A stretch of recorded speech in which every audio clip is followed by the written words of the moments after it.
Everyone should have had the minutes from the prior meeting, and I would entertain a motion to approve those minutes. So moved. Second? Second. Any discussion regarding the minutes? All in favor? Aye. Opposed? Okay, motion carries. Minutes are approved. Announcement of excused members: Dale Lingenfelter, Dale Massaro, Kathy Allen, and Zori Pinheiro. Okay, my report. We decided to look at a new meeting format. We're going to try it and see if anybody has any issues or concerns. Certainly feel free to speak up. But we thought that we would be able to maybe have time to discuss some of the issues and the issues at hand. But if the other things for the informational sharing that we've always had, a lot of that we can read. I know in the past we've always gone through every single item, so we may be able to just mention those at the end. I'd like to discuss the appointment of the 2018 committee chairs. The only person who has come forward has been Brian Wood, and he has expressed an interest and has been appointed for the awards committee.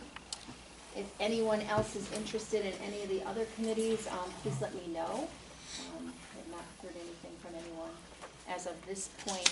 Right now, the committees that we have finance is Steve Kroll as chair. The MCI committee is PJ as chair. Membership committee, Lynn Kane as chair. Nominating committee, Lynn Kane. QI committee, Dr. Rob McHugh. Awards committee, Lynn Kane. And bylaws committee, Lynn Kane. The CON committee is Jim Stairs. So anyone else interested in any other committee, But please. that awards committee is now Mr. Is Wood. Brian's, right, I'm sorry. And Brian has taken that one.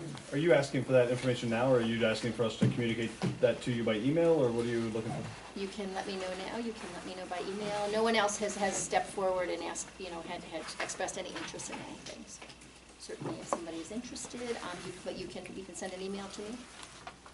As Brian did, that's fine. That's all I have. Executive Director report? Hopefully everybody has a copy. If not, they're on the front table. A couple things I'll touch on. I think we should give ourselves a pat on the back. The Remo region was one of the regions statewide that achieved 100% response rate with the Department of Health EMS for Children survey, making Martha Gulke down at DOH very happy there. Took little work there, getting some stranglers to complete the survey, and we did it, and they're very happy about that. Annual audit's done. Dave and I met for the pre-report on that. And depending on how things go tonight, next month, we'll decide when we want to schedule the audit presentation here, be it March or be it April. That's about it of everything of importance on there, unless somebody has a question specific to any of the other bullet points. If not, I'll conclude my report.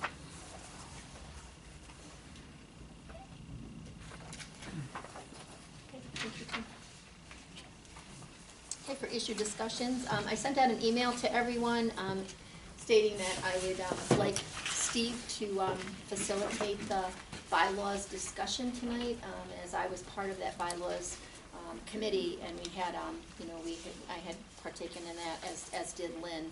But I would like Lynn to actually just go ahead and highlight the areas that maybe were of concern. And go ahead, Lynn. Okay. Up on the front table, I included a new form. This is not of much substance. The attorney came in with new wording for a provision on the last page, so instead of reprinting the entire document, I just printed the one page. You'll see that I put amended per council. Okay? Saying that, I'll go back to, it was handed out Yep. up yonder. Okay. So we had a lot of discussion about how to help us get through this. First, I think we should thank the bylaws committee because they've met, what, 6, 7, 8 times, maybe more, looking at the bylaws, and they have a proposal. When we were talking about how to efficiently move through this, a couple things. First, we can't vote on the bylaws at the same meeting that they're presented, and so they have to age. So what I'm suggesting we do tonight is be a working session where we talk about them. Lynn presents the changes. Other members of the committee get to comment on those changes. There's some things that we're still talking about that not everyone is 100% certain what direction to go. And then we have a discussion of feedback from this group. And we can give that feedback to the committee, who can use that feedback to refine this and bring back a proposal at the next meeting that has the benefit of everyone having talked about it, given them input. Then it gets introduced at the next meeting and can be finalized at the April meeting. And I know this keeps this thing going, but with so many different changes in here, it's hard to figure out how to sort of traffic this without breaking it down into pieces. The one request for tonight is that we have to all try and be disciplined in speaking and not interrupt each other, because it's very hard to take a debate down when you're doing the steno. So we have to just, go one at a time when we talk. What I thought we would do is go article by article, even though some of the articles may not need any introduction, and let Lynn introduce the article, introduce the changes, and then rather than have her go through the whole document at once, do it in pieces. That way we can get through a piece, move on to the next piece. Lynn, do you have any thoughts on anything you want to add to that? Nope, there's a couple of pieces we'll probably jump over because other pieces will probably not require much in the way of conversation. How's that? Perfect. So, Let's start with let's Lynn. jump in. On the second page, does everyone have a copy of these? I know I left extras with Tim, who has extra copies. Anybody need one? If anyone needs one. Okay. On the second page, members of the regional council, it specifically talks about the provision for each county EMS coordinator must be part of this body per the law.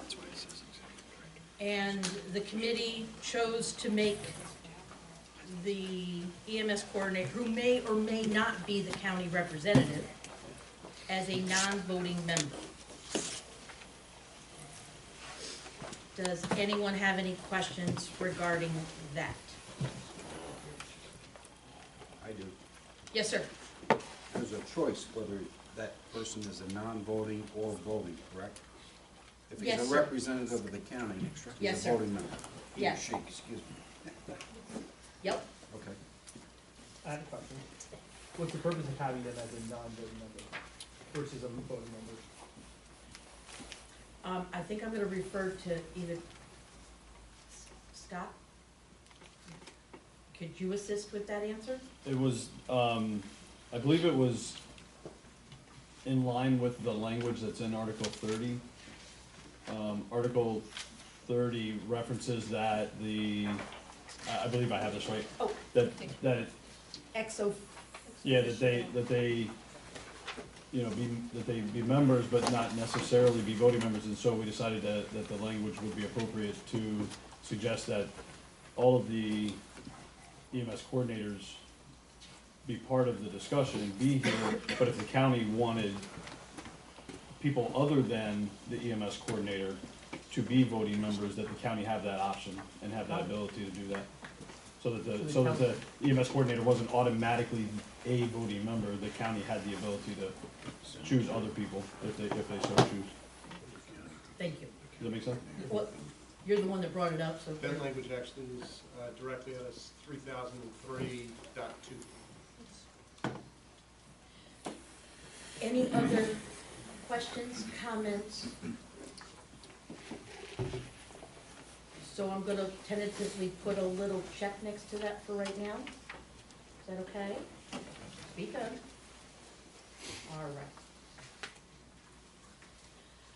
Item number 2, the first one in red. Each county shall appoint 2 members to the council, 1 member which must be affiliated with a certified ambulance agency licensed to operate within that county. And I'm going to give it to Carol and Scott to talk about that. Carol, you added must be affiliated with the certified ambulance agency, because we have to have so many from an ambulance? We have to have 10 on the council, 10 ambulance services represented, so we thought one of the ways to ensure that that would happen is to have the requirement for each county to send a rep from the ambulance. That would give us 6, and then we just have to make sure that 4 of the at-large seats for the ambulance services are represented. Okay.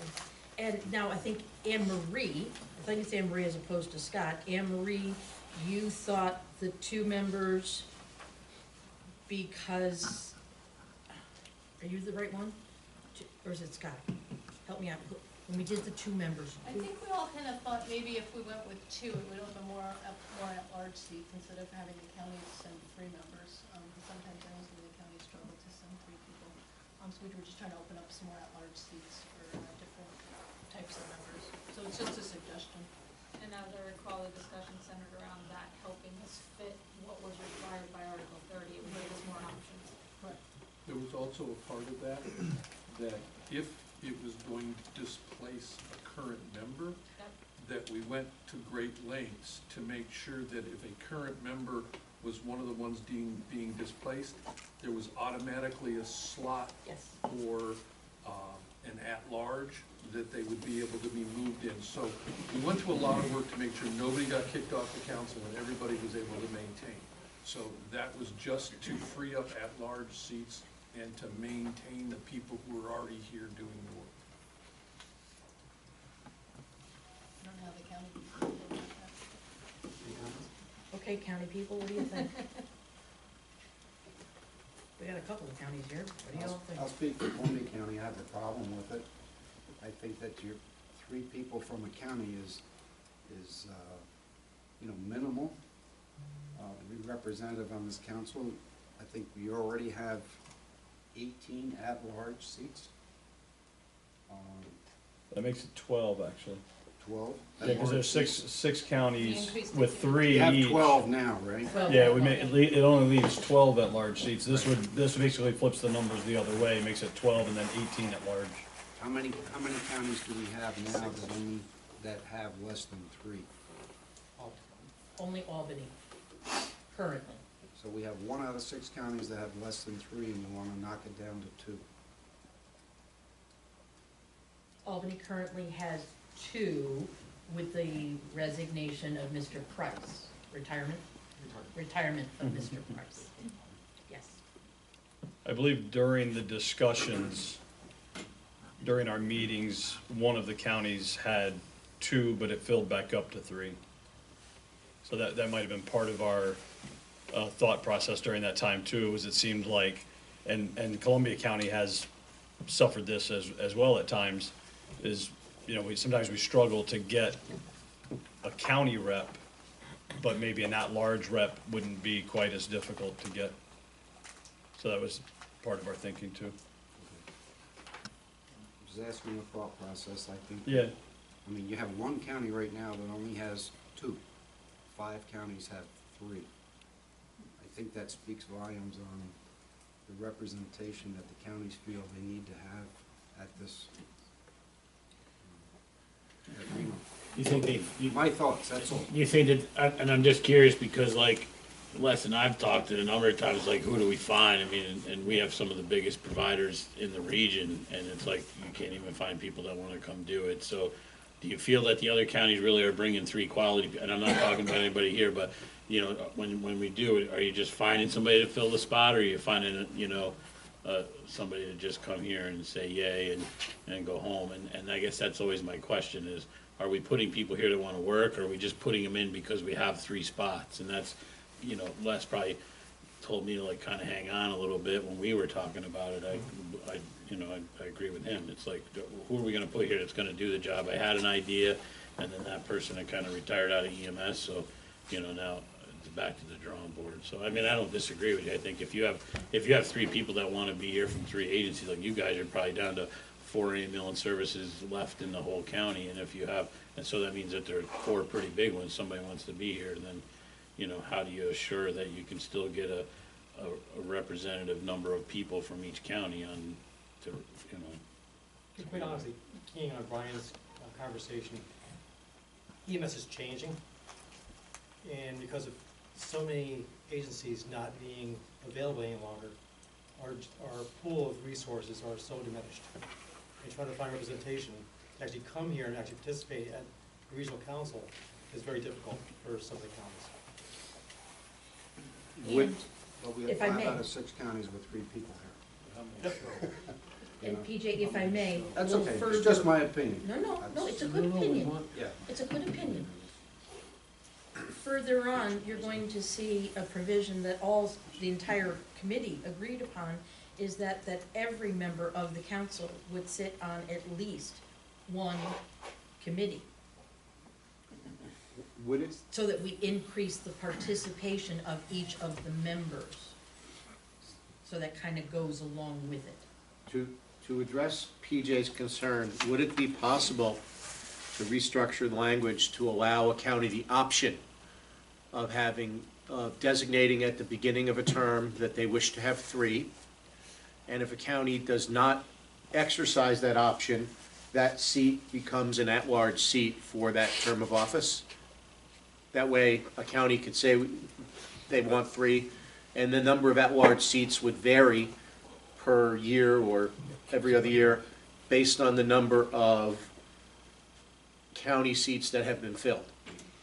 So no seat would go empty because a county couldn't find someone, but a county would have the choice to have 3 if they wanted.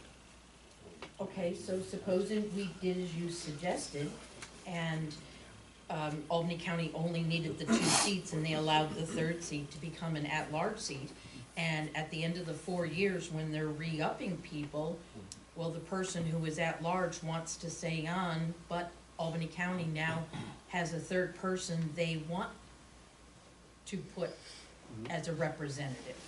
Then if you tell someone up front your seat was an Albany County seat that they chose not to fill for this term, and if they choose to fill it in the future, you may not be able to have it, then they know going in that it's not a permanent seat.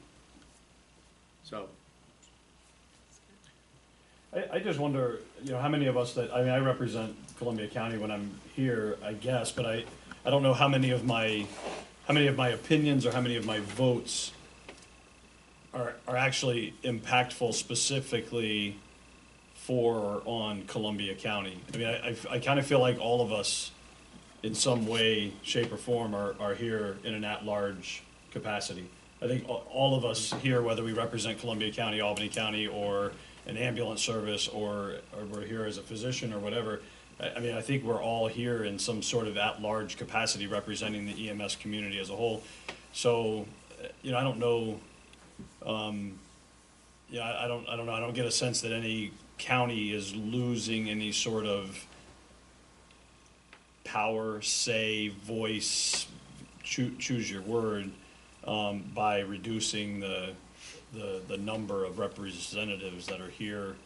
And again, I mean, I think, you know, when you look at the conversations that we have here, I think most of them are about large, big picture topics, and most of us bring our opinions to the table, and we voice them in a at-large kind of way. So I'm not sure that it really matters that much, frankly. Could you task somebody, or task the membership committee with some of this responsibility when, you know, either from the executive board or whatever, where, you know, you actually make them do some research and some searching and or, you know, solicitation. So if they see that there's you know, we have 2 Albany County seats, but, you know, 7 people on the large are from Albany County, to kind of reach out to Columbia County and say, hey, look, you know, we have some at-large seats coming up. You know, we need to try to fill those seats and maybe get some representation from your county. can you find somebody that's interested to run for those seats and maybe do some of that? I think that, you know, when you have a membership committee, sometimes it's just a committee that's standing there. This would kind of put some onus on them to kind of make sure that those 18 seats were balanced out and maybe, spread evenly to represent, maybe not counties, maybe we have a whole bunch of ambulance service providers that are here, and maybe they need to reach out and say, hey, we need a couple more fire departments to be represented, or vice versa. Maybe we have a larger number of ALSFRs, and it's like, with all these big ambulance agencies, how do we not have them transported, or represented, so, just a thought that might. One of the items that Tim Hannigan suggested to the committee, and I'll tell you, I kind of shot him down. He suggested that the REMSCO be the body responsible for acquiring members instead of allowing the county to appoint them. I think his words were something along the effect to remain dependent on a governmental body to appoint members to a committee like this. And my argument is, could someone with good intentions come here and say, I want to represent Columbia County, and Columbia County finds out and they go, holy Lord, we don't want that person speaking for us? Should we take the responsibility, for lack of a better word, the choice away from the counties? Jimmy, you had something you want to say? Yeah, I was just, I don't know if you look back far enough or if it is even worth the effort. I'll defer to your opinion. We have historically, at least in recent history, not had an issue with quorum, so apparently, however we're getting our membership, there's enough people attending and allowing us to do business. The other thing that I'm curious about, if it even is statistically accurate, is if you looked back on membership, and membership as it's currently derived, not proposed, but when we have had quorum issues, or when we have had people who pledge an interest in attending and then don't attend, where are they from? Like, is it the county seats that are routinely here, as an example, and the at-large members who fall behind? Actually, it's in the past year and a half, I did research that a little. In the past year and a half, it's been the county seats that have been more often not. And the at-large folks tend to be here on a regular basis. And I think it's because the at-large were choosing to do so. So I think the way we sort of we can do this is, this is presented, and the committee has a chance to go back and make changes before it comes back next month. So PJ's mentioned something he is not really comfortable with. We've had some dialogue back and forth, some suggestions. The committee is listening to this, and they're thinking about whether or not they're going to go back and change something. So I guess it's important to say how many people feel that it should be 2 versus how many people feel it should be 3. So far, a couple people have spoken up. I presume that the way it's written sort of is going to be the way that it stays, unless there's enough people that say, we want you to go back and look at it. So I know PJ is feeling that way. Are there other people that feel that this should be relooked at? Could I reword that? Yeah. Should we, who wants it to stay at 3 representatives per county, and who thinks we should go to 2 representatives per county? Okay. And So, there's also Steve's option, which I think is a very viable one as well. So there's really all right. three. So could we do a show of, this is not an official vote, but could we do a show of hands to just get an idea from people? Steve, can I just offer one more Yeah, bit sure. of information? Just remember, too, that one of the things that we pointed out in the previous paragraph was the ability for a county to still send their EMS coordinator here with a voice, although non-voting, of course, and still send 2 representatives. So I get it that the EMS coordinator might come and not vote, but if the EMS coordinator still wanted to be here and participate, have a voice, et cetera, and still have 2 voting members on here, it's not the same as 3 voting members, but it's 3 voices nonetheless, so just wanted to point that out. So, just a show of hands informally, how many people think we should keep it with the way it is today, which is the counties appoint 3? All right. Lone Ranger? I think all right, we got 1.5 hands raised, sort of. How many people think we should go ahead with the proposal as written and go to 2 and then have 18 at-large seats? All right, I think there's significantly more hands raised on that one, so I think that is, that's sort of a little bit of a consensus. One thing that I noted that, you know, as we go on, and I wanted to suggest beyond that is, where there are 18 at-large delegates, someone here suggested the idea that the REMSCO should go out and look for people in those at-large seats and try and balance things out. You could write a sentence in that says, when the membership committee, when seeking at-large members, shall consider the regional balance in seeking membership, which gives them sort of an instruction that they ought to look at that. So I would suggest that might be a decent idea. One of the things that we talked about, actually, at quite great length relative to the membership committee, was rules for the membership committee. And that was kind of one of the things that we talked about. So, you know, how does the membership committee go about finding new members? How do they vet them? How do they interview them? How do they deal with the people that apply for them, or apply for membership on the committee? And so that could easily be, maybe not in the bylaws necessarily, but Right. maybe it's in the rules. Right. So That's a good point. it could be one or the other. Is the membership, is the committee thinking of coming back after this with like a set of rules Yes. that Scott put up? Well, Yes, then the that's- membership committee will be significantly expanded. Right, well, then that's really a good way to handle it rather than the bylaws, so, okay, thank you. Okay, all right, Lynn, what's next? Well then, on number 3, the maximum of 18 at-large delegates. It goes on to say, submit written requests with the membership application. We'd actually create an actual membership application. It's reviewed by the entire membership committee per our written procedures. And the membership committee written procedures and policies would be submitted to the council for approval prior to. And then we would send along our recommendation for the vote by the council members. Notwithstanding that, we felt that there should be at least 4 designated members of the at-large delegates. The first being the regional medical director, the second being the chairperson of the nurses committee.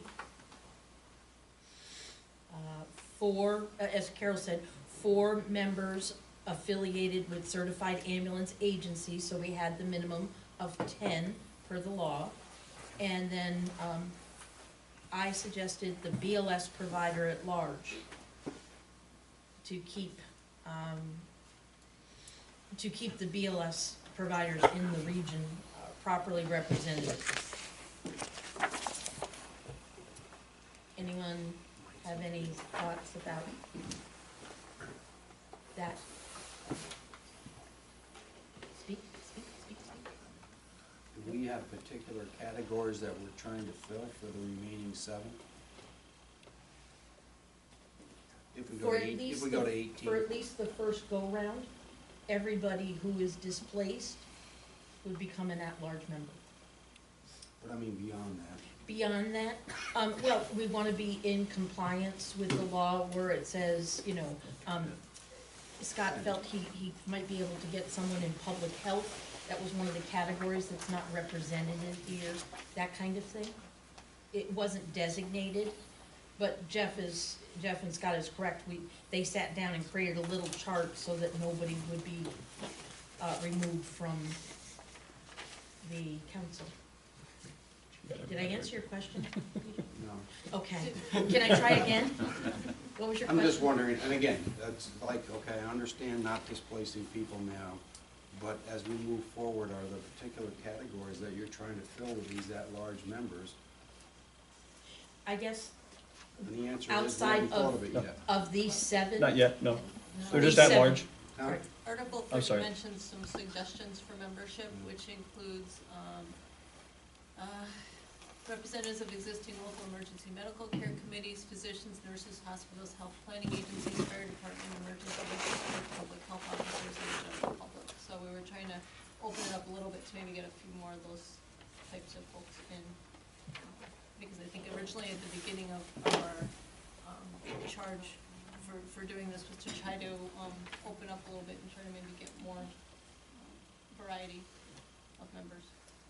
That was a thought. And that does go back to being part of the membership committee and having policies and procedures Right. and trying to recruit, for using Brian's word. Could you guys possibly create a spreadsheet, for lack of a better description, that shows what the current membership is now? I have In terms one. of seats? I And what have the, one. do you have it as I a have. comparison to the proposed? Well, Scott, Being I a have- visual kind of Scott- guy, Scott- I'm I have Scott the- really did the work that night. Yeah. Inventory. So she has the current in an actual spreadsheet. I have the proposed in a scribbled spreadsheet. So it's just a matter of getting that into that, so it makes sense. Well, we- But yeah, that could be done before That the was next a meeting. lengthy conversation. Yeah. I took down her list in writing on here and then moved everybody to where the proposal would be to make sure that everybody would have a seat and that we weren't inadvertently causing somebody to be kicked off. That was a long, long discussion, so as not to, create all these seats and then have somebody end up without a seat. And so, we have it such that everybody would have a seat. So, and just, I guess, do you envision this as a phased-in thing? Well, at least for the first go-round, and for instance, eventually we're gonna talk about doing away with one of the officer seats. And we assured the officer that's affected that, well, for the upcoming year, you stay in that seat. Yeah. If the council decided to do away with it, well, then it would start next January. We don't have all the answers, Jim, but we were trying to come up with as many as we could. Yeah. Yeah, that's, and I didn't think of that till we were obviously involved in the discussion, but there's certainly, I guess in a perfect world, there's a quarter of the council that is up for reappointment every year.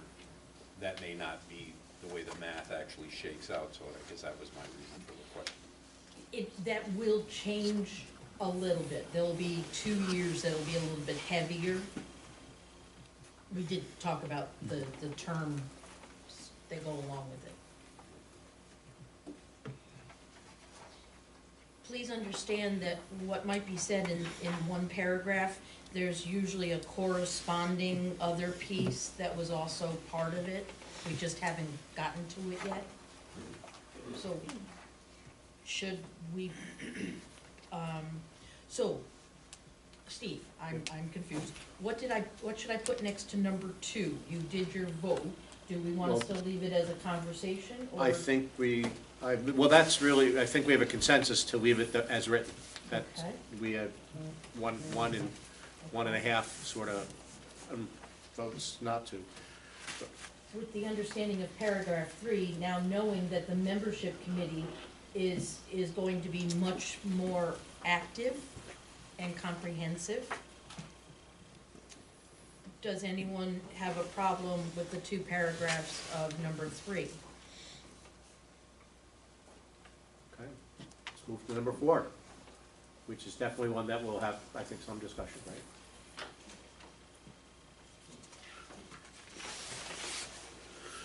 Would you be agreeable on number 3? Is that what you? I'm operating under if nobody disagrees, we agree.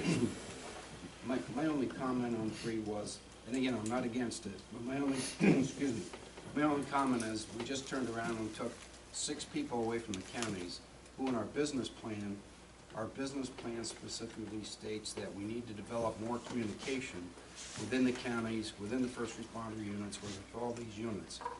We're now turning around and taking 6 of these people away from here, and yet we have no particular designation of where we want these at-large people to come from.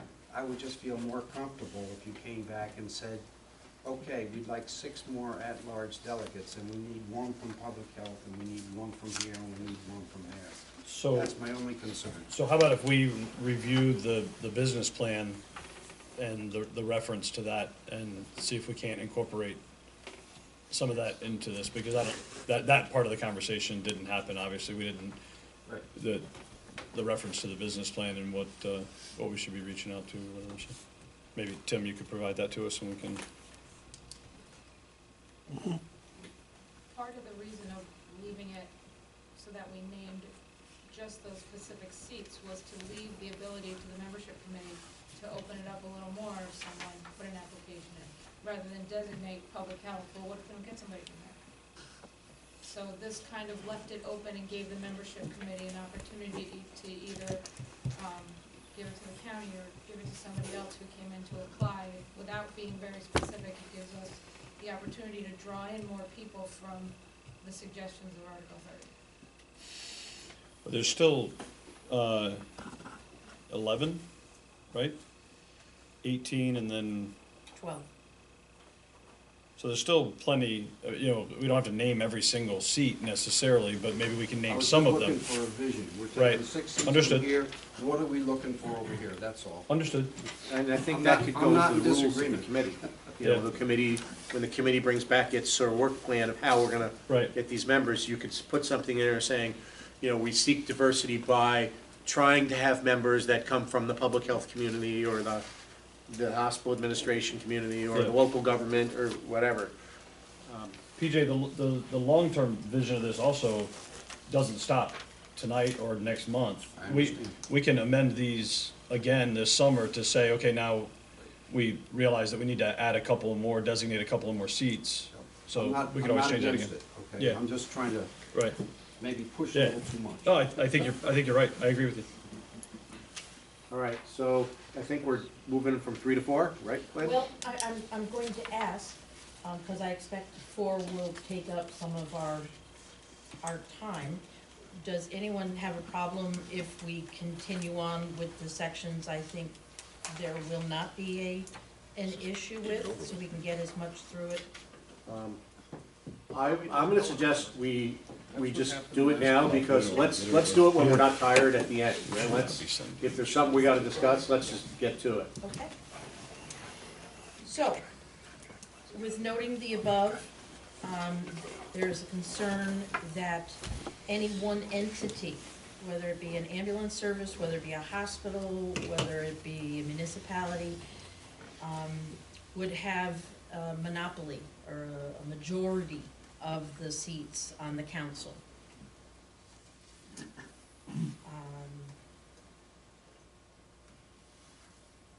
I was concerned, and I'll just be blunt, though this is regards to everybody, not just Mohawk, but Mohawk currently has 4 employees, 5 employees that are members on here that may or may not be representing Mohawk interest. They're all self-thinkers, as I was informed.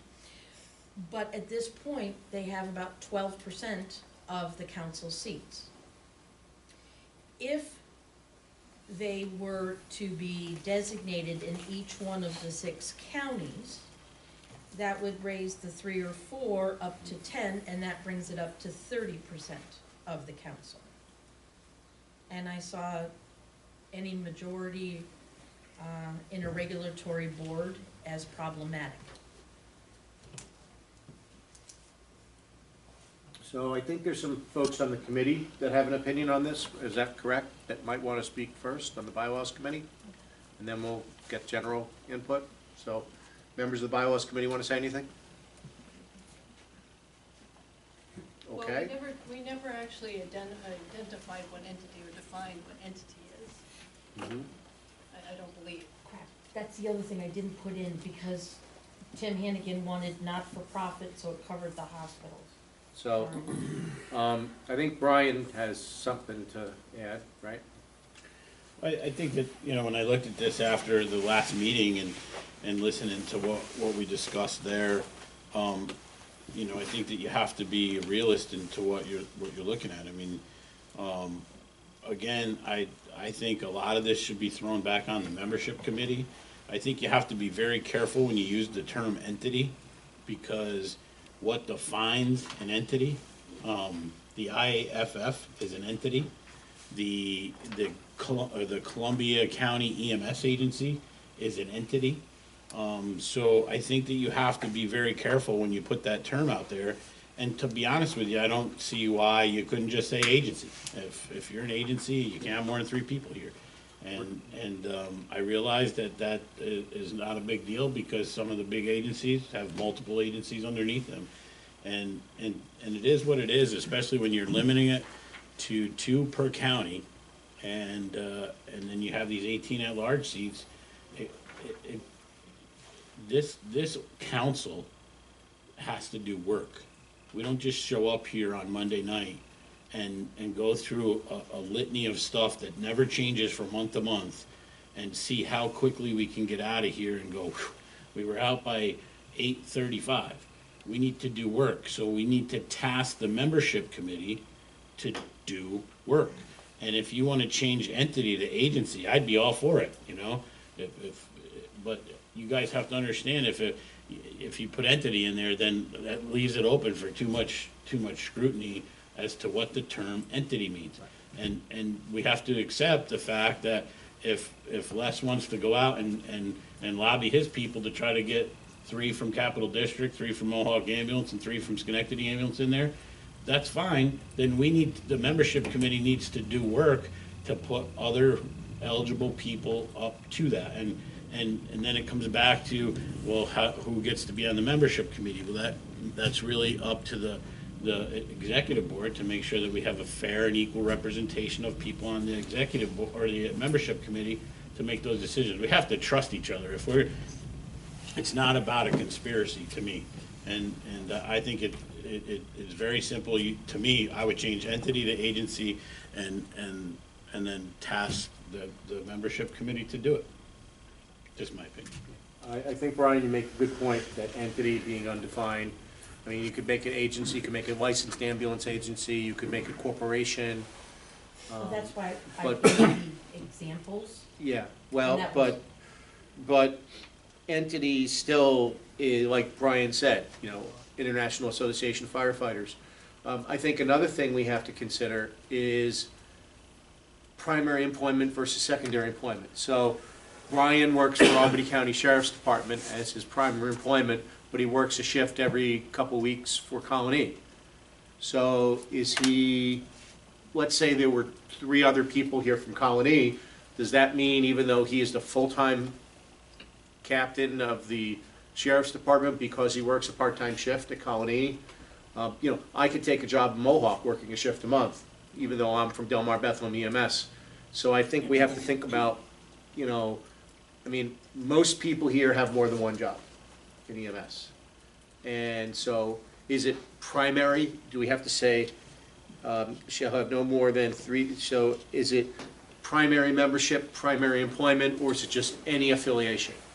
Because any affiliation, it gets messy. With all due respect. Yeah. Is this actual necessary, has there been ever a conflict in the history of REMO dealing with a particular agency? I don't see anything in the history of REMO. I don't see any kind of history with any kind of trade union conflict either, No, okay? I don't think this amendment is necessary. well, That's my opinion. sure. And what caused me to come up with the suggestion was the inclusion from Carol and Jeff about making sure that a certified ambulance licensed to operate within each county. So in theory, you guys could, Mohawk could have representation in each county. Do you agree with that? Since you get around and, So, If that's what the county wants. But, yeah, But the But county- that's we- the county's but you also deciding have to that. recognize, number one, we as a body will vote on who becomes members, and the membership committee is gonna think about it.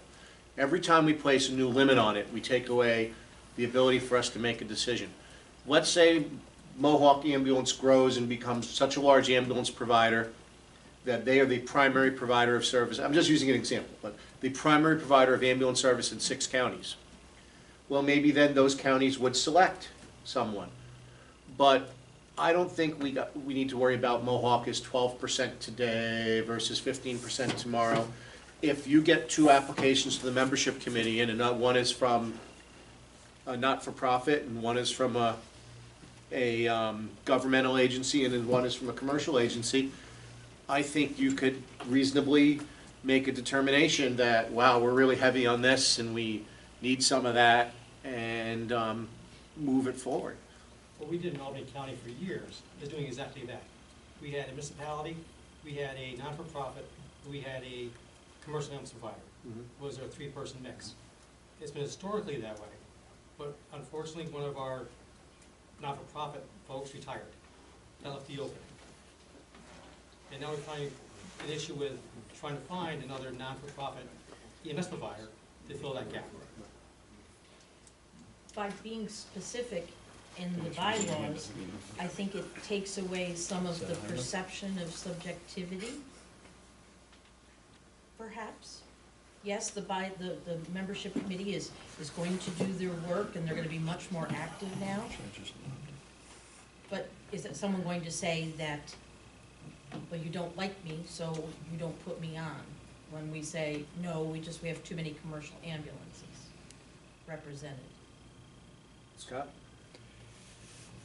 So this was obviously of, great debate in the bylaws committee. I think everybody knows that. And I think everybody knows of the issues surrounding the stopping and chatting with the attorney. I think the outcome of that, however, is the most important voice in this whole thing, which is Tim Hannigan's.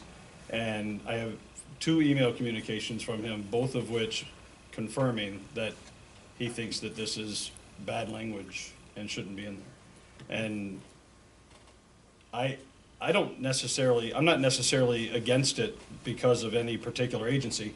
Frankly, sorry, I don't care about Mohawk Ambulance. It has nothing to do with Mohawk Ambulance. It has nothing to do with the IAFF. It has nothing to do with anybody. I just think that in an era where we are all working multiple jobs, I happen to work 2 full-time jobs, both of which are in management. So who's gonna determine for me which is my primary? If push comes to shove and it's an Albany County thing, which one of us is gonna go? Well, I know which one of us is gonna go.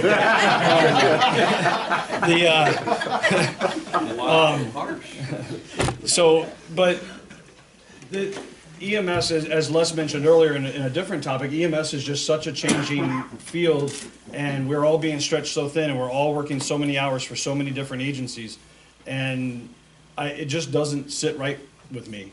And so I wanted an opinion from our attorney, and he confirmed for us that it was not good language. He thought that it went against the spirit of 3003, and I'd be happy to share both of those emails with anybody that wants to read them. I could even read them out loud into the record if somebody needs to hear it. But for me, that was enough to confirm that this should just be stricken from the bylaws. I think, Wait, Sorry. Maria, then Jeff. I think we need to get clarification from him, because when Lynn and I sat with him, he was the one that added the extra language to it and told us it was okay.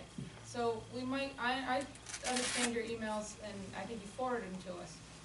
But when we were looking for clarification and she and I met with him, he added language to that and said, oh yeah, it's perfectly fine. So I think before we say that he made a decision, we ought to get some clarification from him. Okay, understood that he added language. What the language that he added, based on the email that he sent after you guys met with him, the language that he added is okay. It's legal to do it, but that doesn't necessarily mean that it's in the spirit. And the email that he followed up with after you guys met says, Lynn, Maria, and I discussed that my email of 1/19/18 remains valid and contains my opinion as to the scope and intent of Public Health Law Section 3003, as well as ALJ Tyrone Butler's decision, which is the first email that I referenced. So he's saying, despite his meeting with you and despite adding that language, his earlier opinion and his earlier email is still valid, that he Not- has concerns about it. Not Well, let's- in, Oh, okay, Jimmy, can you go, then you'll go? I guess on the same lines, I mean, I'm just looking at it from my perspective, and I think it would be problematic to have that in there and then try and enforce it. It just, I think it would become Pandora's box, for lack of a better description, and I think the, examples given, whether it's a trade organization or a union or what you do in your free time, how can that now be the standard upon which you are judged as a member of this organization? And I think again, personally, I think it would be problematic to try and hold that standard to everybody around the room who, in many respects, at one point or another, was a volunteer, a firefighter, a commercial person, whatever it is.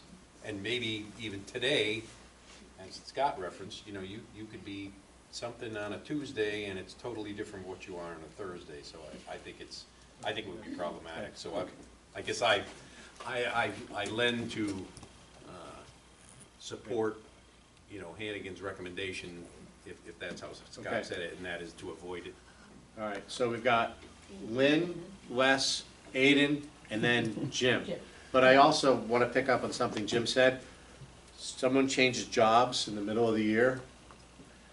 I don't know how you deal with that here, but, okay, so, all right, so Lynn. and I have a very yeah. short thing, something that Tim said to all of us.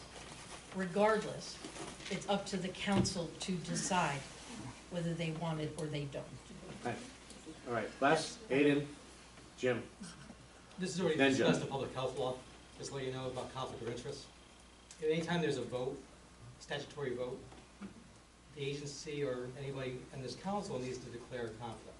Right. And conflict is actually very clearly delineated in public health law. With that said, and the advice of the attorney is like, I don't think this section should even be addressed.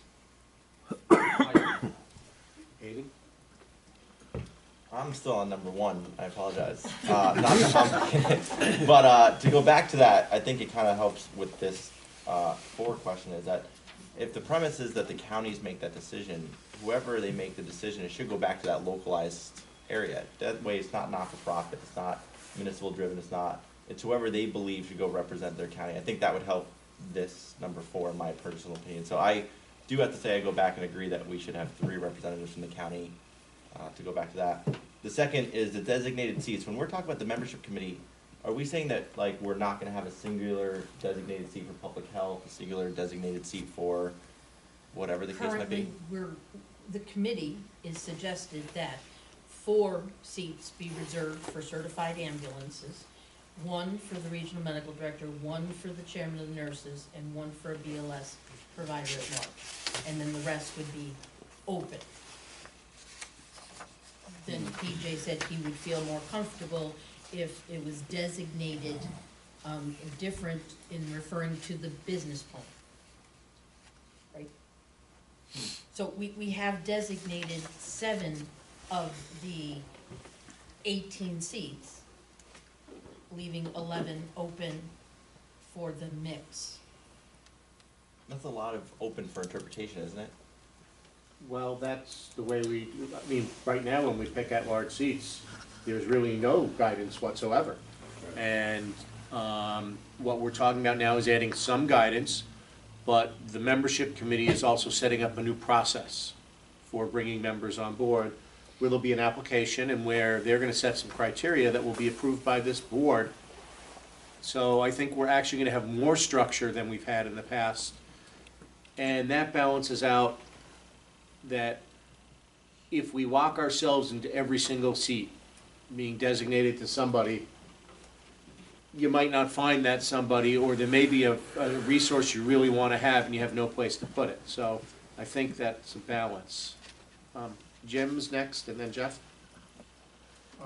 My observation of this in reading this, maybe 3 isn't the right number, but we should have some sort of provision that encourages diversity amongst the counties and amongst the agencies that we have. With what has been said in the previous amendments here, it appears that you could have a majority that is placed on this board from any, whether you want to call it an agency or an entity, and I don't think that's in the spirit of, public health law to do. We want to have equal representation across the county so that the voice is heard by each and every county and every member that has a need for our REMSCO here.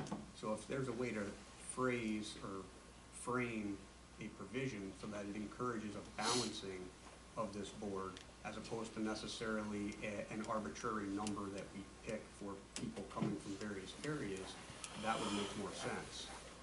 That's a good And point. I think one of the ways Aiden put it was very good. If the counties are the ones that want to decide, they want 3 representatives, all from Mohawk, to be sitting here, then it tends to be the county's decision on that, because the county is determining then that it winds up being Mohawk that is their voice in the county.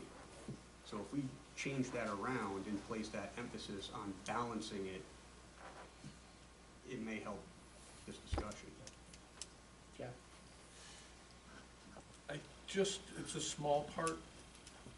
When somebody said, and I don't remember exactly who said it, that one of the things that they are worried about is that it was designated that the 6 seats would be from ambulance people in the given county. You have to understand that the reason for that was that we were trying desperately to get 1 ambulance person from each county, and we were trying to then the 4 at large, so we could guarantee that we had the 10 that were required by statute to have the minimum number of ambulance people. So it wasn't anybody trying to create a complete and total dominance. Mhm. It was strictly to meet the number 10 so that we had a consistent, not able to be messed with way that we could get ambulance people on this council. Right. That's a Thank good you. way of putting it. And so the one thing I want to add is I've been here for, I'm not sure how many years, but it's been a while. And it's been through several turnovers of membership. I can't think of a time where we've been dominated by a particular agency. I can think of a time where one agency had a significant number of members on the council, but generally that happens because there's a lot of empty seats and no one's stepping up and wants to do something, so. You can't penalize if we have seats that you can't fill and more than one person or 2 people from an agency want to get involved. That has happened from time to time, but at the end, all those things that have happened that way in my years here have balanced themselves out. So maybe for 1 year, there's a couple more people from here, and then for another year, there's not. Is there more discussion on this item? So. How about tabling? Or, Well, should we take a straw vote about how many people think it should be in and shouldn't be in, and that's, So we have an So- idea of where the balance is. yeah, so the balance, so how many people would agree that this language, with whatever tweaks get made that we've talked about here, should be in the bylaws? All right, so I see 1, 2, 3 hands raised. Well, 4 hands, well, I well, think 3.5, because he's got a better idea. Right, okay, we'll get to that better idea. So we got 3.5, we got 3 to 4. How many Or people? The person sitting Yep, next to you. okay, how many people do not think this should be in any shape in here? All right, I see 1, 2, 3, 4, 5, 6, 7, 8, 9 hands, 10 hands. Oh, See how you do I that? think, okay. Now, Jim, your suggestion would be, That we remand it back to the bylaw committee and let them figure out a way to put a provision in there that encourages the balancing of representation throughout our region. Or is that for the membership committee? Yeah, I think we addressed that a It few very minutes ago, didn't we? right, Very well may be Okay. just for the membership committee and put it as a protocol or a policy. okay. And how many people think that's a good idea? What's a good idea? What Jim just said. Create some form of balance. Some- Well, not in the bylaws, though, I No. don't think. No, in the membership. membership committee. Oh, yeah. So, Yeah, of course. show of hands on that? All right, so that's the majority. So from our straw poll here, there are many more people that believe this provision should be left out than should be left in. And there is a consensus that using the membership committee policies, we should have a statement that encourages diversity of all the different kinds of diversity within the EMS community. Is that stated right, Jim? Yes, Okay. agencies, entities, whatever term you want to phrase. Okay. We'll cool. discuss that next, move forward. Can I Right. just ask one thing, I mean, in talking on to what Jim says, and I think he hits it dead on. A lot of this stuff comes back to really tasking the membership committee to do some serious work. When you look at that, and I look through this, we don't really talk in the bylaws, right? Am I wrong, what the committees should be doing? It's just, talks and addresses what the committees are. Could I address that when you're done? So the one thing I would suggest is maybe that there be one representative on the committee from each county, on the membership committee. That would Well, anyone can be on the membership committee.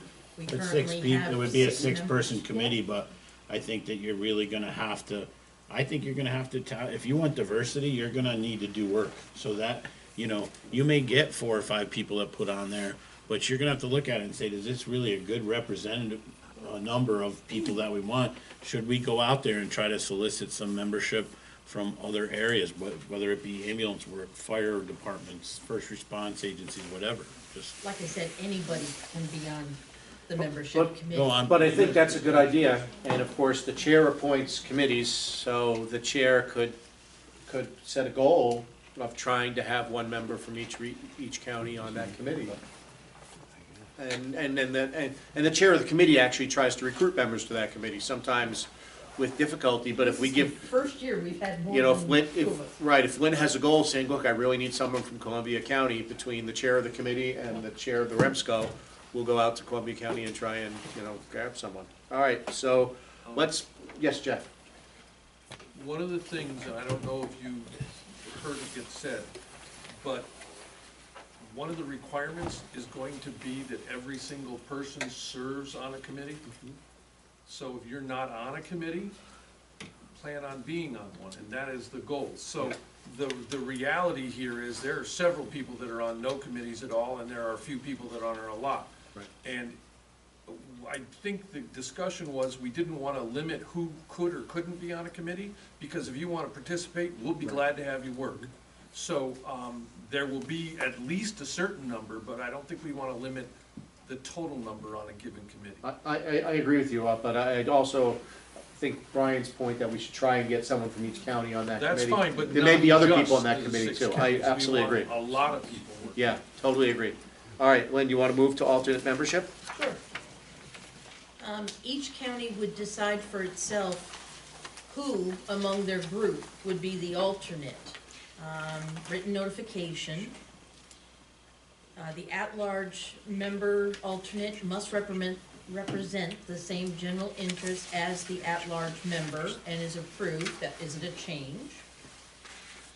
And the one thing we felt real strongly about, committee-wise, is that the council member is responsible for notifying his or her alternate and requesting their attendance in a timely manner. So again, we have as much representation here at the council as possible. What is general interest defined as? Well, for instance, if it was one of the certified ambulances, I'll use an at-large seat, so a certified ambulance, their alternate must be a representative from a certified ambulance. Okay. Or a BLS provider at large, it must also be someone who is a BLS provider. It wouldn't make a whole lot of sense if Lynn asked me to be her alternate. If she was the BLS representative, and then she has to. Not that he couldn't do Yeah, it, no, but it's, I just wanted to hear, I wanted to hear that, so we all know that's what the intent is, Gotcha. because the term general interest is so broad, someone can Yeah. make an argument that, well, I'm 5'6" and he's 5'6", so, something like that. Okay. does anyone have any comments or questions on Part B, alternate membership? Paragraphs 1, yes, Jim? I'm not sure it should be limited to that membership class, if that's how you're doing it, because it may be difficult to find somebody who would be a reliable alternate. For example, us in Schenectady County, on who we have appointed for our alternate is our alternate for all three of us that actually sit on here, because he's the one that expressed interest. It could be somebody that was a BLS only person that was willing to step in and sit in for us. So I'm not sure by limiting it, would do justice. But if he represents Schenectady County, he can represent that as a BLS provider or as an ALS provider. This is strictly for the at-large. I was just using her as an example because Lynn would be the BLS at-large representative, Okay. where she represents BLS providers, so it wouldn't make any sense for her to get a paramedic as her alternate. So this is strictly for the at-large members? Right. So, or, well, Well, it could yeah, be at-large, also- You're a yeah. county member. So if an at-large member was an ambulance representative, specifically one of those 4 at-large ambulance representatives, they shouldn't get somebody to represent them that works in a For a hospital fire. and doesn't work in Agreed. EMS. Okay. They should get somebody who represents the same thing that they represent. Yeah. Nope, that makes sense, okay. Yeah. I didn't understand how, the way that was phrased there. Is Thank it, you. is it safe to assume that when you do the at-large or the alternate, that you would have to give maybe either a resume or just a brief description of who they are, why you're choosing them as your, I use this for example. Say Jim comes to work for me part-time as a paramedic. I mean, he's in Schenectady County full-time as a job and then comes over to work in Albany County part-time, but he, you know, I have some part-time, you know, command staff that he jumps in there, and he may be very active and active in the community, and I say, hey, I want him on there, and this is why. I mean, he doesn't, his full-time job is a firefighter, but, you know, he's a good representative here, and this is why I would choose him to be my representative, so you as the membership committee or whatever could approve it and In the past, it has and is current, whoever we feel would adequately represent our point of view. oh, okay, so it's gotta be, I got, Okay. sorry, I didn't read far enough. You just read the Did I, red did I answer your question? Yeah, I just read the red stuff. Yes, okay. So I go back to my question on subparagraph B, alternate membership. Does anyone have any questions regarding paragraph 1, 2, or 4? Sounds like a check box. Well, I wanna make, I'm not Go sure ahead, which one tell you're me. talking about. You're talking All of about them. All of B B. as in the. B is good? All of B. alternate membership, Okay. all of the red stuff under that paragraph. Can I put a check? Check. Check? All right. C, term of membership. Term of membership. This goes back to how Scott recounted how the membership committee, with the approval of the council, shall determine the procedures for the renewal of existing members and approval of new applicants. That's been an issue previously, so now we'll actually have a written policies and procedures that we will bring to the council for approval, and that's how the membership committee will proceed with their work. Any questions? I have a question on number, are you just on number 1 or? You want me to keep going? I can keep going. My question is number 3. Okay, Okay. so number 1, is everyone okay with number 1 so far? Number 1, the renewal of existing members and approval of new applicants. The membership committee is making the approval or bringing it to the We're board? bringing forward a report. It's always the council that does the yes or no. There have been times when there's been multiple seats open and we have had more interest than the number of seats. So in an effort to be more professional, we're gonna have these procedures in place whereby a person is looked upon objectively instead of subjectively, and then we can come back to the council for their vote. So Aiden, that paragraph simply says that the membership committee is gonna establish a set of rules That's for how we're gonna pick people, and then the full council is gonna approve those rules. That's what that paragraph says. That's pretty much all that paragraph. Does anyone have any questions on that paragraph? Can I put a check? Check. Okay, number 2, this was just to clarify, it's not much different, but there was some confusion some time ago when a member left. that their alternate felt they should be able to stay until the end of the term. So this was just clarifying that if Aiden left as a member, his alternate had to leave with him. Or could apply for Aiden's spot. Okay, so it's just a clarification, good check, okay.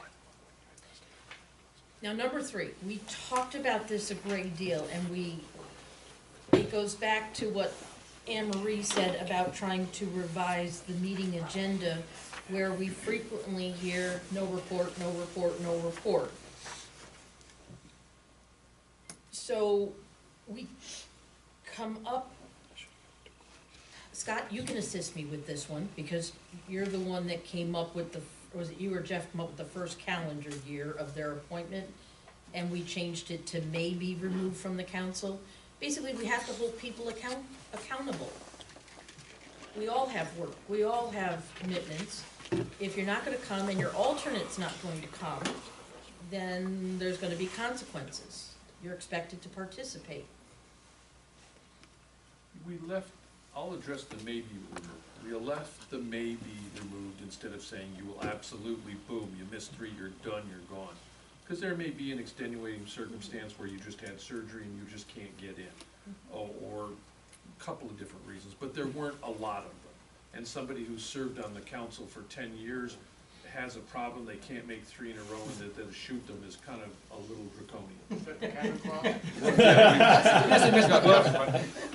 I think there were several people who did that. So that is why we just put maybe, and then that can be discussed, and it can come up with, is this person somebody we want to keep? And I know in the past, we've also sent out letters saying, look, you're at number 3, do you really plan on staying? And that should be part of what the membership committee develops for that.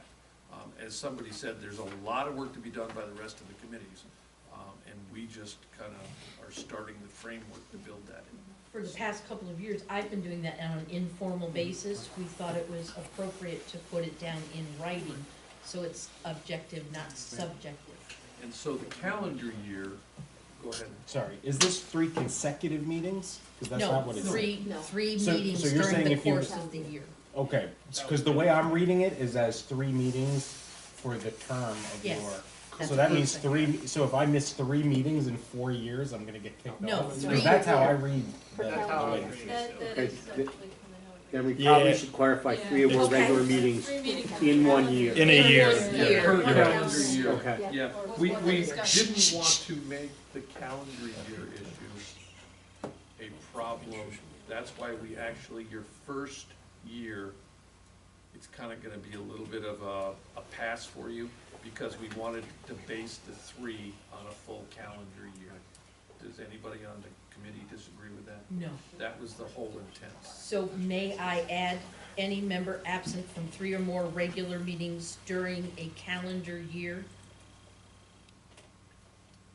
That was, Well, that's why starting That with was the the first purpose. full calendar Yeah, year I think of we- their appointment. we inadvertently left One that at a- out. One Yeah. at a time. Sorry, Go ahead. is it me? Go ahead, Scott. We inadvertently left that out of the first phrase of the sentence, and it should have been in the first phrase of the sentence and the second phrase of the sentence, I believe. Okay. I Maria? have a suggestion, I don't know if it'll sound right, but perhaps we put 3 or more meetings in a year, starting with the first full calendar year of their appointment. And just put in a year after the 3. Is that, Would that make it sound better? does anyone have a problem with that? Jim, you would comment? The only thing is, should it be maybe any member absent without being excused? Add in that without being excused from 3 Well, or that's more what regular we're meetings? doing away with the excuses. We discussed that a little bit, and the problem with the excuse is, every time you send an email to the chair and say, I can't make the meeting tonight, you're excused. Right. And then, so if you do that 6 times, you're excused. Well, what's your excuse? I mean, that you didn't plan properly or whatever. And so you're still not making the meetings, and work's still not getting done. And we need people to come to meetings and get work done. So whether they're excused or unexcused kind of is neither here nor there. If it turns out that, again, like Jeff suggested, that there's some extenuating circumstances, then the full body can take that into consideration and say, well, we're not gonna dismiss this person from the council because of X, Y, Z, but, you know, if there's really no good reason, That was more Why? where I was going with it, to address what Jeff had said. Yeah. Somebody's excused because they have that, lengthy illness or something. yeah, I think you address that at the time of the communication that says, hey, you haven't been here for 6 meetings this year, or, well, 3 meetings this year, what's your intentions? And they say, well, I still want to stay, and then the council can make a decision at that point, whether they want to deal with it or not. Maybe they give them, a few more months and see how they do, and maybe they do fine, maybe just that communication was enough, and the rest of the council, like Jeff said, maybe they've been here for 10 years and, Sure.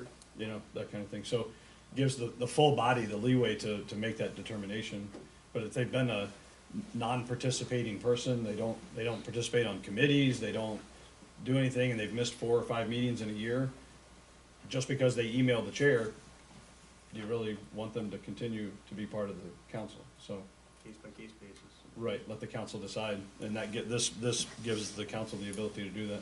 The only thing I would suggest in terms of that first phrasing is, if you say in a year, so it leaves it open possibly for interpretation. Somebody could say, well, the year was June to June, or, whatever. So if you say in a calendar year, it specifies that we're going by January to December. That's my only thought on that. And then could we take out of the second line, with their first year of appointment instead of their first full calendar year of appointment? So we're not saying calendar year twice?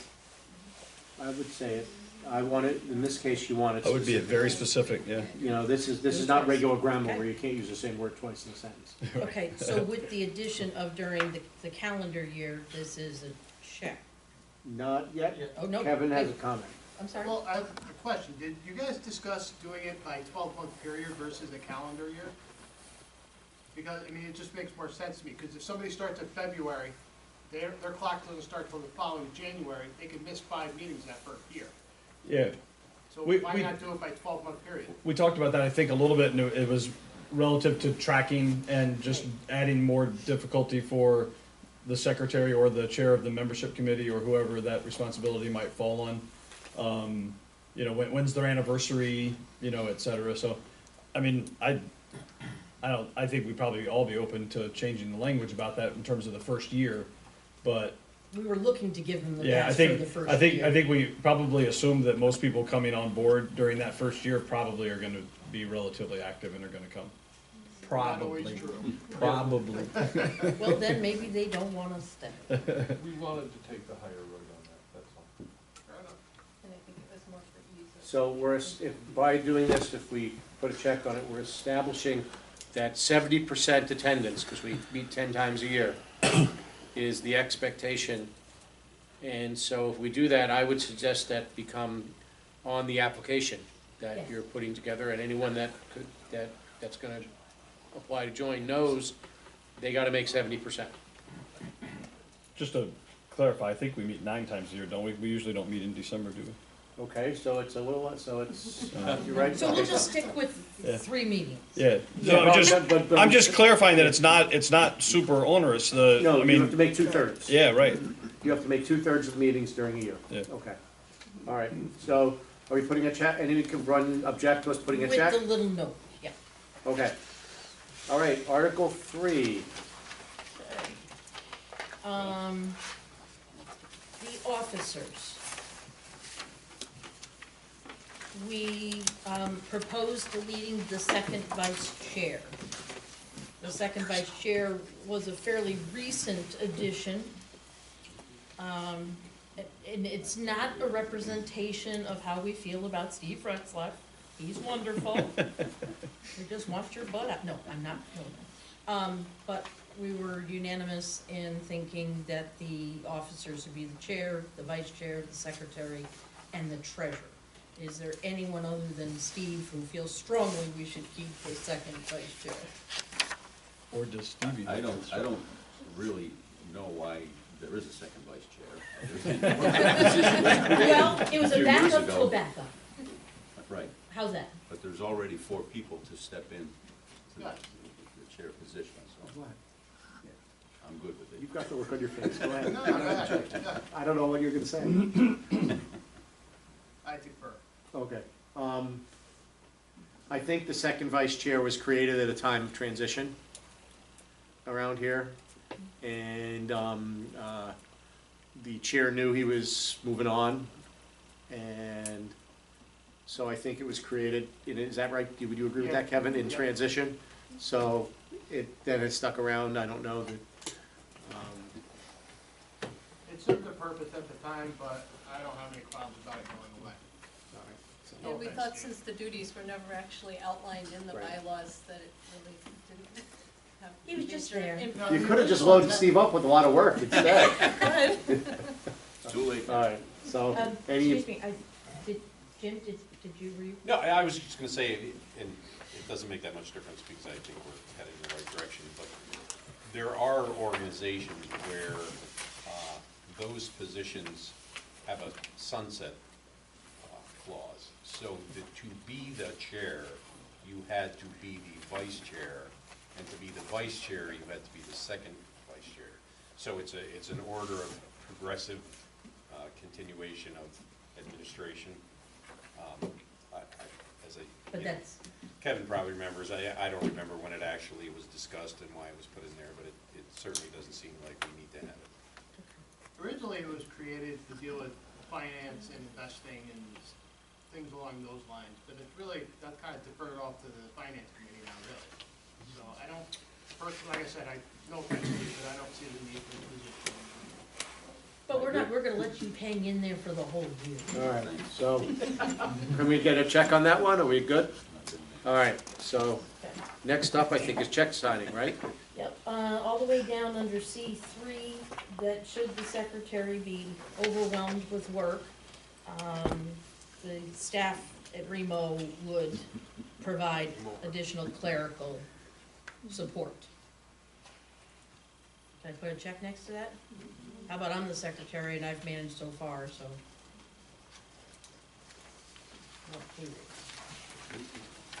Okay.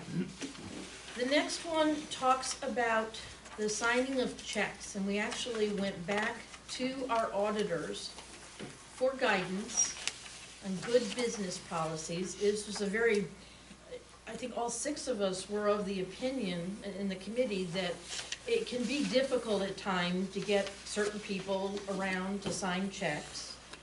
Tim has been known to run around and try to get things accomplished. It's no problem after 11 PM. You can find them after 11 p.m., okay. If only McCarroll's was open. Really? Tim and I both work the night shift on Tuesdays and Wednesdays, so, There you go. in the same town. So there was quite a bit of discussion about if the checks still needed 2 signatures, were we going to have the executive director have the authority to sign checks on his own up to a set amount? This is really, and I feel comfortable speaking for the entire committee, we didn't have strong feelings one way or the other, it was good business practice. So we bring it back to you all for conversation. Any discussion? I'd like to make a comment. We had spoke once before that this is 2018, and Tim does not need to be chasing Steve around at 11 o'clock or 12 o'clock at night to get that second signature. I did speak with Dave. Dave uses QuickBooks.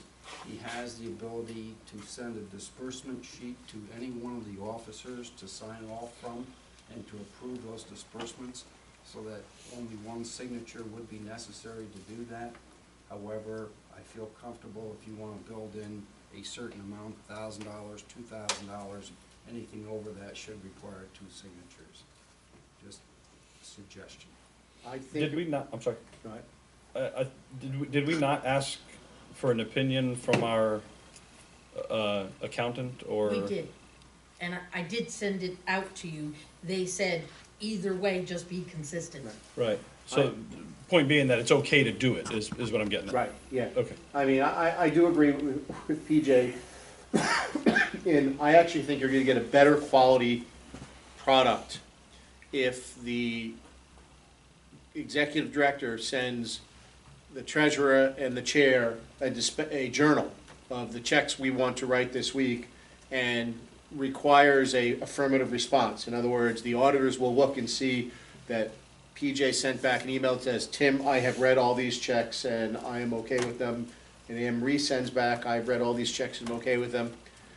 That would be as strong a internal control as having two people sign.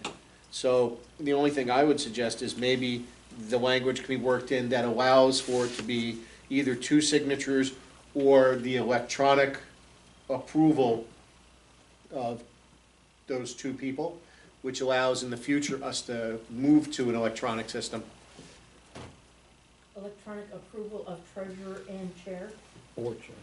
Well, I think it could be of those four Or signatories. any of the four, really. Any of the same four signatories, just so it just becomes either a manual signature or a, we can ask the accountant the exact term, but the approval of the Journal of Disbursements probably is the term. Right, disbursements. You can have an electronic signature on that, so there's- And then even the checks could start being written by computer and they could go out with an electronic signature as opposed to a human signature. So I didn't hear an answer about, are we going to give Tim the authority to write, to sign off himself as executive director up to a certain amount? Or is he considered one of the signatories? Did we just say with the electronic ledger, as long as two people agree for something that's not being pre-approved by the council? Well, even if it's pre-approved by the council, you need to have it signed off by two signatures because then, you know, you want everything to have those two approvals to prevent, you know, collusion among officers to try and take advantage of the council. So the question that Wen's putting out there, well, Scott first. Well, I was gonna actually address sort of. Okay. I would suggest that it not be tied to a limit, but be tied to a budgeted expense or an approved expense. So anything that has already been approved by the council, whether it's in the budget or whether it's approved after the budget, as an unbudgeted expense, that it could still be paid for the same way. Scott makes a good With point. with one signature, you mean? No, with an electronic Oh, yeah, sure. and his signature, yeah. Right. Well, so the provision doesn't address how the check is generated. It says all checks. So that means any check, whether it's a check that is an item that's been voted on by the council specifically, or it's a check that is just, I mean, Tim pays the rent every month. And we don't vote on that. Tim just pays the rent every month. So all checks covers everything. So I'm going to add, issued by the council shall require two signatures or electronic approval of at least two of the four signatories. And you said something about Journal of Disbursement? Electronic approval of the Journal of Disbursement. So help me with the wording. Why don't we get the wording from our accountant and get it to the committee? You don't need the exact word, right? We'll get the Okay. accountant to give you the Well, word. we can get that during our Okay. last meeting. All All right, right. so do we have a check on the signature policy? All right, we're moving along, we're getting there. Article 4, you're up. Okay.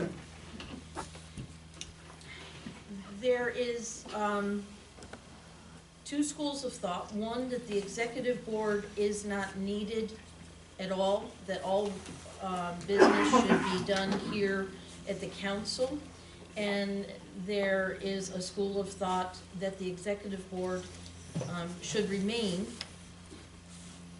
We do need, per our attorney, and we do need to have at least what's called a board of directors, which would be the officers. I could use some assistance from either side of the room to chime in. Well, I'm not, I guess maybe there was a school of thought that the executive board doesn't need to exist at all, but I just want to be clear that that wasn't my school of thought. I believe that the way it's written was my school of thought. I agreed with the way that this is written. I believe we absolutely need an executive board to do business in certain situations. I think our thought process in our deliberations was that the current makeup of the executive board, seemed somewhat redundant in that the executive board, you guys all know this, the executive board goes in there, or executive committee, I guess is what it was called. The executive committee goes in there, does a bunch of work and then comes out here and we do all the same work again. And the other thing that was quite striking is that the executive committee was, I believe, 2 members away from a quorum. Is there 13 on there now in the current bylaws? So, you're only 2 or 3 members away from an actual quorum, and that seems a bit large and unnecessary. So I think, we agreed that there needs to be an executive board, executive committee of some sort to do work. We have those summer months where we don't meet. We have December where we often don't meet. And sometimes things arise and things happen, and we need to be able to task the executive committee or executive board with doing work in those situations if the need arises. But meeting ahead of time to do all the same work that we're gonna do out here just seems redundant. I think the guys those of you that meet in there and do it all, I would assume agree that you maybe feel like you might be wasting your time. So. We get the pizza. You do get pizza, so that's a good thing. So that was the thought behind the change there. I hope that answers. I think at the end, we were mostly, Right, we with understand that this. as a not-for-profit, there has to be a corporate board, and that's. Yeah. and I'm playing devil's advocate, I'm sorry, I believe Brian was next. Is it my turn? Yeah. I have 2 questions on it, 2 concerns. I'm not heartbroken that I'm not included in there anymore, so that I can just come at 7, or 6:30, or whatever time it was.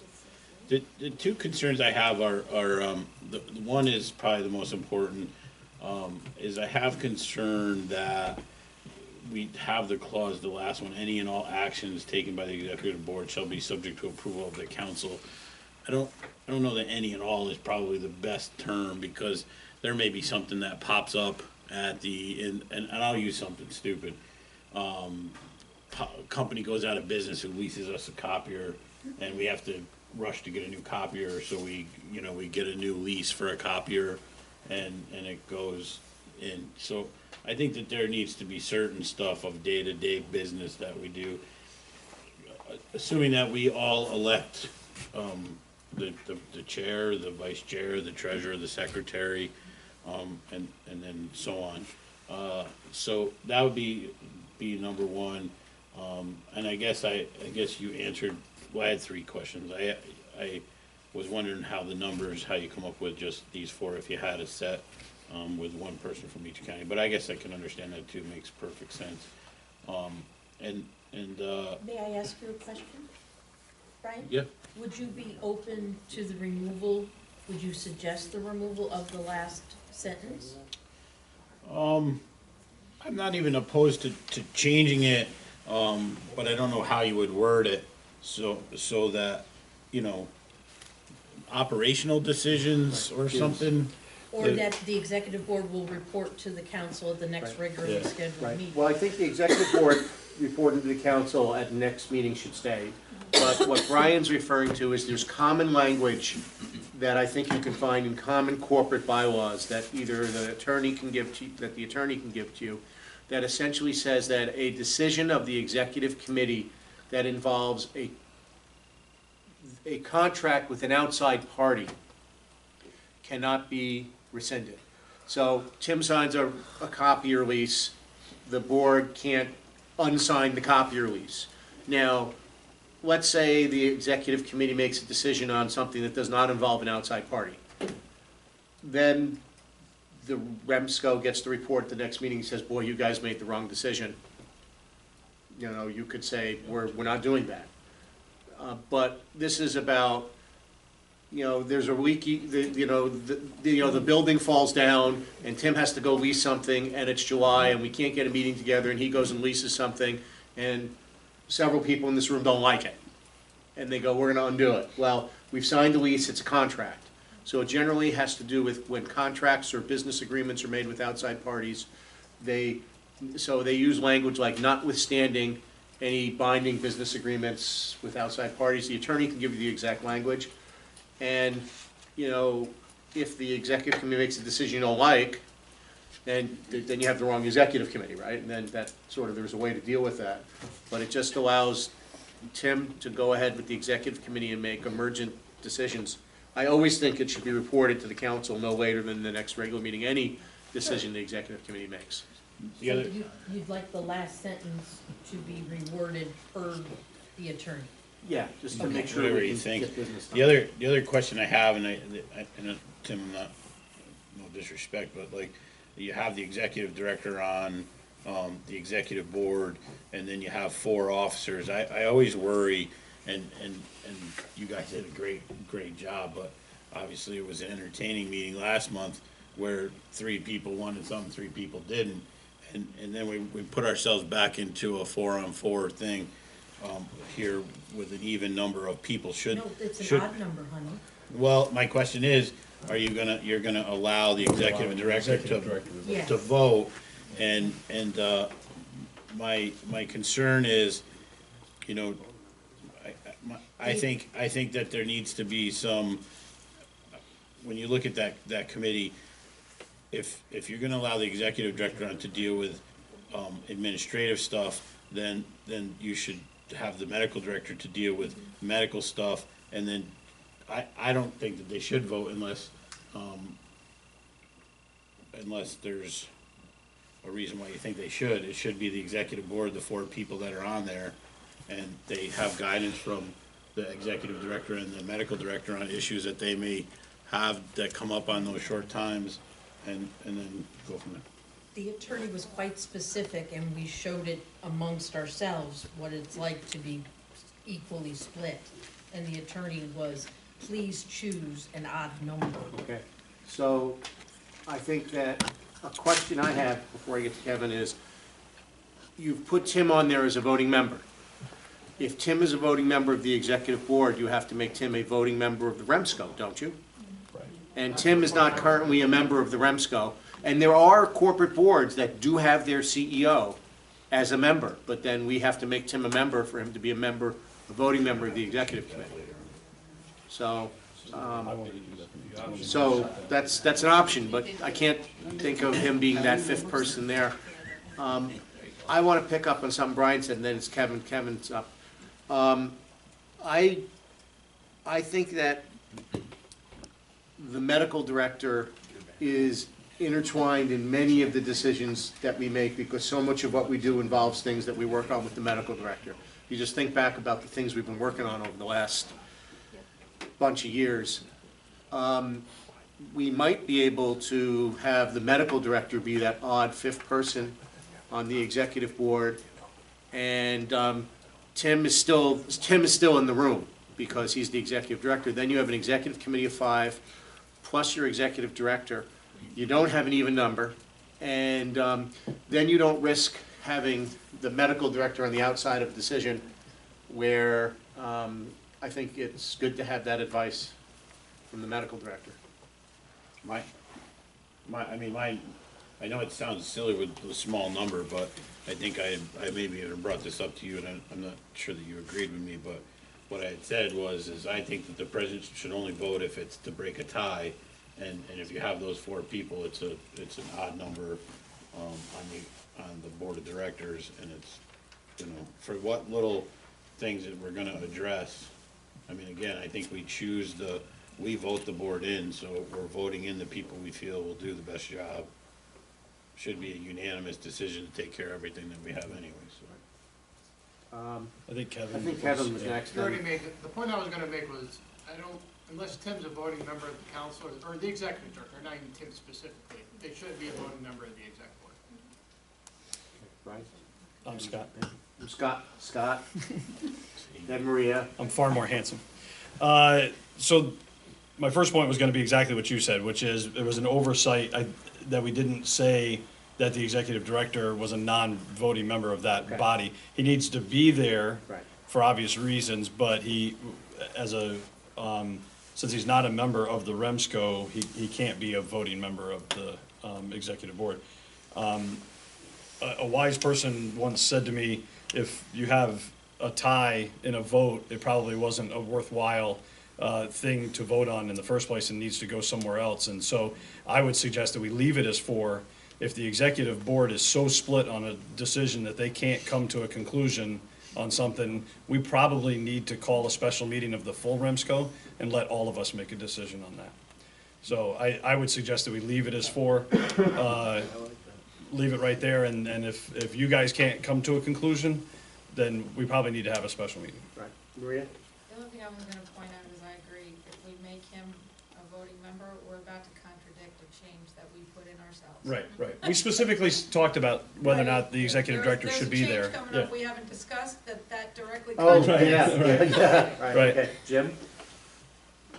Perhaps, I don't like having just 4 people on a committee because of that split decision. And one of the concerns that I have is how are you gonna deal with certain sensitive personnel matters that should not immediately come before the full REMSCO?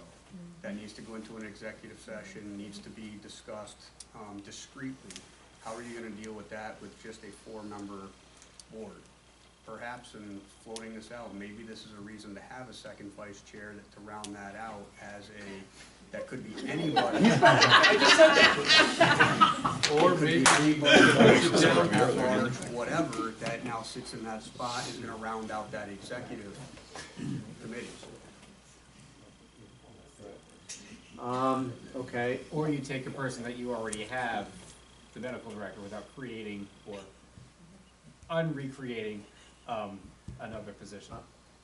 Yeah, I brought up the medical director thinking that could be the 5th person.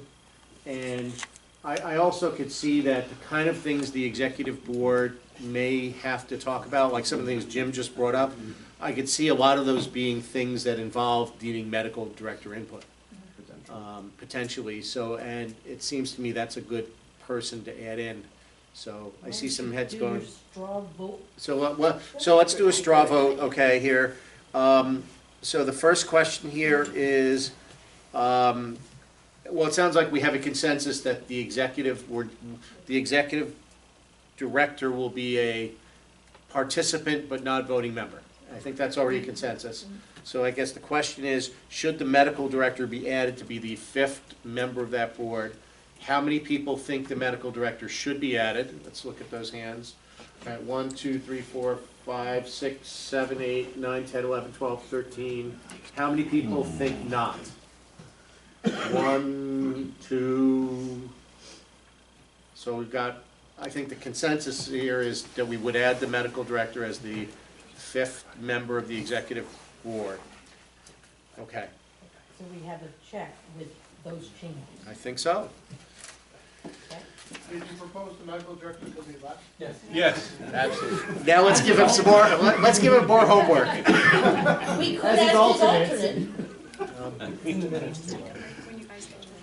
Yeah. Could we take a 5-minute break? Is 5 minutes okay? That's fine. Just a 5-minute break? Terry, are we doing better this time? You are, yes. All right, we're doing better, but let's give Terry 5 minutes. All right. And isn't Mike, so you mentioned we could embarrass Mike off the record. Mike's